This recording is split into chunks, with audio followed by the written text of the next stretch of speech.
Windtalkers, Part 1. The Weapon of Tongue and Spirit. The dust of the Arizona reservation was a fine red powder that got into everything. The folds of clothing, the corners of the mouth, the soul. For Thomas B. Gay, a 17-year-old Navajo, it was the very air he breathed.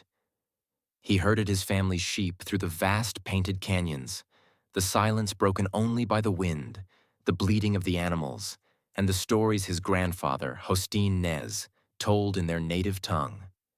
Those stories were not mere tales.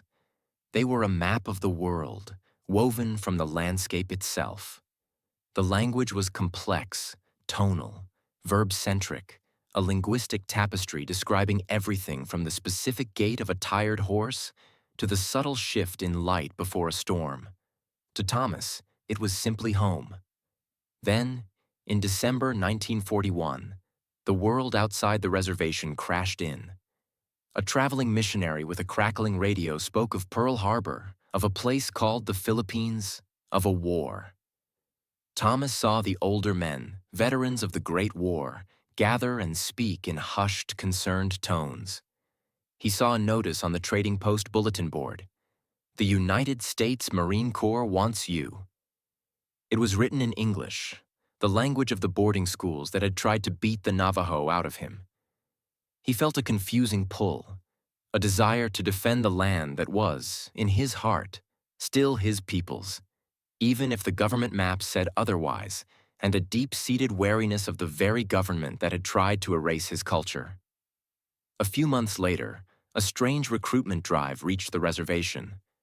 It wasn't for cooks or laborers.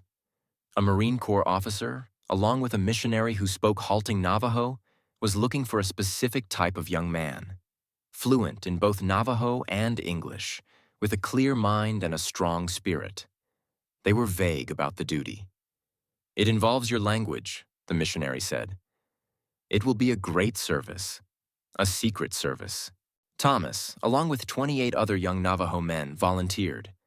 They were shipped to Camp Pendleton in California, bewildered and out of place in their ill-fitting uniforms. They were met by a wiry, intense communications officer, Captain James Whitaker. He didn't mince words. "You are here," he said, staring at them with piercing blue eyes, "because you possess a weapon the enemy cannot comprehend. Your language. The Japanese have broken every code we've thrown at them. They're brilliant cryptographers, but they've never heard this." Thus began the most intense, surreal training of their lives. They were not just to speak Navajo over the radio. They had to invent a code within the language. A committee of the first recruits, including the now legendary men like John Benally and Carl Gorman, worked feverishly. An F-4U Corsair fighter plane became Genie, Chicken Hawk. A battleship became Lotso, Whale. A tank became Chaitagahi, Tortoise. For countries, America was Ne He Ma, our mother. Germany, Beshbechahe, Iron Hat. Japan, Besh Lo, Slant Eye. They developed a phonetic alphabet. A was Wola-Chi, ant. B was Shush, bear. C was Moasi, cat. To say Navajo itself, they used the word Dine, the people. Thomas struggled. It was one thing to speak the language of his grandfather. It was another to force it into the rigid, urgent boxes of military jargon. Request artillery fire on grid coordinate Charlie Niner had to become a string of seemingly nonsensical Navajo words that had to be transmitted flawlessly under fire, received accurately, and decoded instantly by another Navajo on the other end. They practiced until their throats were raw, drilling in makeshift soundproof booths, learning to operate the bulky, humming TBX radios. They were forbidden from writing any of it down. The code existed only in their minds and their voices. The other Marines in the camp viewed them with a mixture of curiosity and suspicion. They were called Chief or Geronimo in mocking tones. Some saw them as a novelty, a desperate gamble. Thomas felt the double wall of isolation. He was a Marine, but not quite. He was Navajo, serving a nation that had systematically broken treaties with his people. He carried a dual burden: the pressure to master this impossible task, and the weight of knowing that if he failed, it would reflect not just on him, but on all the Dene. Captain Whitaker was their only fierce protector. "You are Marines first," he'd bark at anyone who gave them trouble. "And these men are the most valuable Marines in this entire damn Corps. Treat them accordingly." The day they received their assignments, Thomas was paired with a radio operator, Private First Class Joe Connolly, a lanky Irish kid from Chicago. Connolly's job was to carry the heavy radio, provide security, and ensure Thomas survived to transmit. He was also, Thomas knew with a cold certainty, under orders to protect the code at all costs. If capture was imminent, Connolly was to ensure the Navajo did not fall into enemy hands alive. This unspoken truth hung between them, a silent, grim pact. Connolly, initially awkward, tried to break the ice. "So, you guys really talk in code all the time?" Thomas just looked at him. "It is not a code. It is my grandfather's voice. It is the wind in the canyon. We are just giving it a new song." As their troopship pitched across the vast, hostile Pacific, Thomas stood at the railing. He clutched the small leather pouch around his neck, filled with corn pollen from his homeland. He thought of the stories, of the holy people, of Monster Slayer. He was not going to a foreign island. He was walking into a story, a dark and terrible one, armed with nothing but the words of his ancestors. He prayed they would be enough. Part 2. The Voice in the Storm of Steel. The black volcanic sand of Iwo Jima burned through Thomas's boot soles. The air, thick with the smells of sulfur, cordite, and death, was a physical assault. The serene, complex world of his linguistic creation collided head-on with the chaotic, deafening hell of modern warfare. His first hours were a blur of terror, scrambling up terraces under murderous fire, diving into shell holes filled with bloody water, watching men he'd trained with be torn apart by unseen machine guns. His baptism by fire came on D+3. His company was pinned down in a tangled ravine below Mount Suribachi. Japanese mortars, expertly zeroed in, were walking their positions. The company commander, a Captain Rossi with a bloodied bandage on his forehead, screamed for an artillery strike on a ridge to their front. The regular radio operator, a man named Jenkins, tried. His message, in standard encrypted English, was garbled by static and jamming. A frantic correction was sent. Minutes ticked by. The mortars crept closer. Then a salvo fell short, landing among their own men. The screams that followed were of a different pitch anguish mixed with betrayal. Rossi, his face a mask of fury and despair, turned to Thomas and Connolly. "Now! Your turn! Do it clean, Big A! For God's sake, do it clean!" Thomas's mind went blank for a second, the pressure of physical weight. Then he heard his grandfather's voice in his memory, calm, telling a story of the hero twins navigating a dangerous pass. He clicked on the handset, his mouth suddenly dry. He didn't think in English, then translate. He saw the target. A ridge, a turtle's back, Chai Dagahi, with a nest of hornets, Ugi for machine guns, on it. He needed the big gun, the whale's roar, Lotso. He took a breath and spoke into the static. "Tsea, rock, Tsea, rock. This is B, deer. H.E. boy needs Lotso, whale, to sing for Chai Dagahi, tortoise, at the place where the Ugi hornets sleep. Shida, my uncle, says use the besh, iron seeds that grow fast. Do you hear me?" A moment of crackling silence. Then, a calm, familiar Navajo voice came back, clear as a bell amidst the chaos. It was Ben Whitehorse, the receiver at Regimental HQ. "B, dear, this is Say-Ah. We hear. The Lotso will sing for the Chai Dagahi. Stand by." Thomas relayed the grid coordinates in the Navajo phonetic alphabet. Takin, ice for I, Shida, uncle for you, A Ke Diglini, Victor for V. The process took less than 30 seconds. 90 seconds later, a low whine built in the sky, growing to a shriek. The first 155 mm shell landed with apocalyptic fury precisely on the targeted ridge. followed by a rolling, thunderous volley that shook the island. The mortar fire ceased. A ragged cheer went up from the pinned-down Marines. Captain Rossi looked at Thomas, not with gratitude, but with a stunned, newfound respect. The weapon had worked. From that moment, Thomas and Connolly became an indispensable ghostly presence. They were moved from unit to unit, wherever the fighting was thickest. They called in naval gunfire on pillboxes, directed airstrikes on cave entrances, reported troop movements. The Japanese, brilliant at signals intelligence, were baffled. They intercepted the strange, guttural, sing-song transmissions.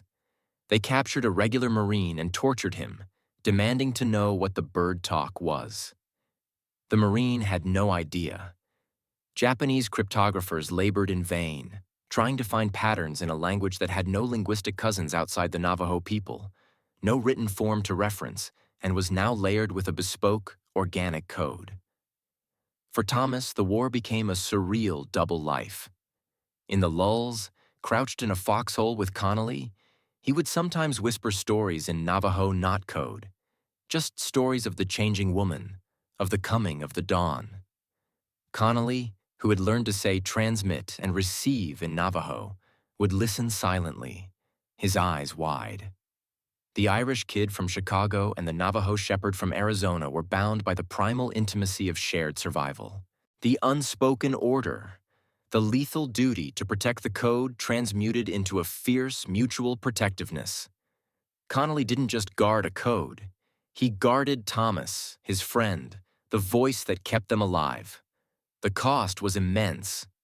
Thomas learned that 2 of the original 29, his friends from the reservation, had been killed on Saipan.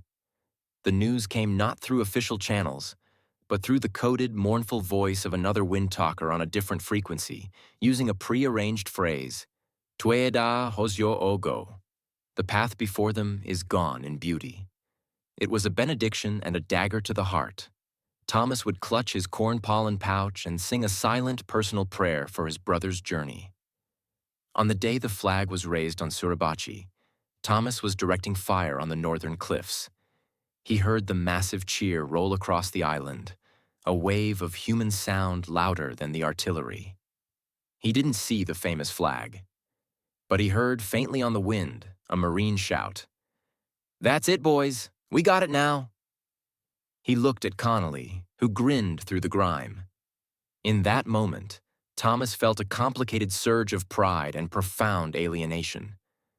He had helped raise that flag. He had used the oldest part of himself to secure this victory for a country that still saw him as a second-class citizen. He was a weapon they had needed, a mystery they used but did not fully understand. The voice in the storm of steel was his, but he wondered if anyone back home, in the halls of Washington or even on his own reservation, would ever truly hear it. Part 3.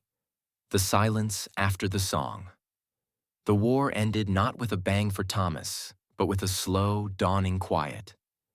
After Iwo Jima, there was Okinawa, another hellscape where his voice again weaved through the static, directing the storm of steel. Then, abruptly, the atomic flashes over Japan, and the surrender. The weapon was sheathed. The return was disorienting. There was no parade for the Windtalkers. Their mission was classified top secret. They were mustered out with a handshake and a stern warning. Do not speak of what you did. Not to anyone. Not ever.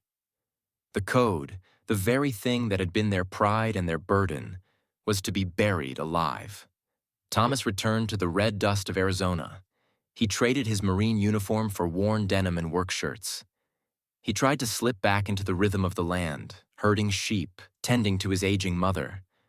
But he was a changed man. The silence of the canyons, once peaceful, now felt oppressive. It was filled with the ghosts of static, the remembered screams of shells, and the echo of his own voice speaking words of death over the airwaves. He had nightmares where he was frantically trying to send a message, but his tongue was heavy. His Navajo words turned to mud in his mouth, and men died because he could not speak. He attended ceremonies for the fallen, where veterans spoke of their service. He listened to tales of the first Marines, the 5th Division, of Tarawa and Guam. But no one spoke of the Windtalkers. It was as if they had never existed. The white veterans he had served with, like Joe Connolly, wrote a few letters at first, then the correspondence faded. They moved on, building lives on the victory they could talk about. Thomas was left holding a secret victory, a hollow pride he was forbidden to share. The government that had used his language as a weapon now treated it, and him, as a classified footnote. He married a Navajo woman from a nearby clan, a gentle schoolteacher named Mary. He wanted to tell her everything, the fear, the pride, the weight of the words. But the oath and the ingrained habit of secrecy sealed his lips. He would wake sweating from a dream, and she would hold him, asking no questions, her silence a comfort and a testament to the wall between his two worlds. Sometimes he would take his young son, John, out into the desert at night. He would point to the stars and, instead of the Marine code names, tell him the Navajo stories of the constellations, the stories Hosteen Nez had told him. It was the only part of that other world he could safely pass on. The decades wore on. The Navajo nation struggled with poverty and neglect. Thomas worked odd jobs, his health slowly declining, a piece of shrapnel near his spine from Okinawa giving him constant pain. He watched as history books celebrated the triumphs of World War II, with no mention of the DNA code talkers. The bitterness was a slow poison. Had it all been for nothing? Had they been simply a convenient tool, discarded after use? Then, in 1968, a trickle of recognition began. The code was finally declassified. A few articles appeared in obscure journals. In 1982, President Reagan declared August 14th National Navajo Code Talkers Day. Reporters finally found their way to the remote reservations, seeking out the aging men who held the story. Thomas was reluctant. The old oath was deep, but Mary urged him. "Our grandchildren should know," she said. "The world should know." He sat on the porch of his cinder block house, a frail man with eyes that had seen too much, and spoke to a young, earnest reporter from Phoenix. The words came slowly at first, then in a rush. He spoke of the training, the terror of Iwo Jima, the voice of Ben Whitehorse in the static. He did not boast. He spoke with the solemnity of a historian recounting a sacred, terrible ritual. He demonstrated a few code words, his voice, though weathered, still clear and strong. Da na tatsa, hummingbird, for fighter plane. Ne azja, owl, for observation plane. The article was published. Then came others. Invitations to schools, to veterans events. In 2001, the original 29 received the Congressional Gold Medal. Thomas, too weak to travel to Washington, watched the ceremony on a small television. His family gathered around him. He saw the proud, ancient faces of his brothers, their uniforms now decorated with the medals of a grateful nation, a nation that had finally decided to remember. He passed away the following spring, under a wide Arizona sky. At his funeral, alongside Navajo hymns, a Marine Corps bugler played taps. His grandson, a university student studying linguistics, gave the eulogy. He spoke not just of Thomas B. Gay, the war hero, but of Hosteen Thomas, the keeper of stories. He said, "My grandfather carried two worlds. He carried the world of the Diné, which is as old as these mountains. And he carried the world of the Marines, which asked him to use that old world to save the new one. He was a bridge made of words. And because of him, and men like him, both worlds endure." The ultimate success of the Navajo Code was not just that it was unbroken. It was that it was more than a code. It was a language, a culture, a spirit, thrust into the heart of the 20th century's most brutal conflict, and emerging not just intact, but triumphant. The Windtalkers did not just speak into radios. They sent the breath of their ancestors, the wisdom of their people across the waves to silence the guns. And long after the last transmission faded to static, the echo of their song remained, a testament to the unbreakable power of a voice that the world had tried to silence, but which, In its darkest hour, it desperately needed to hear.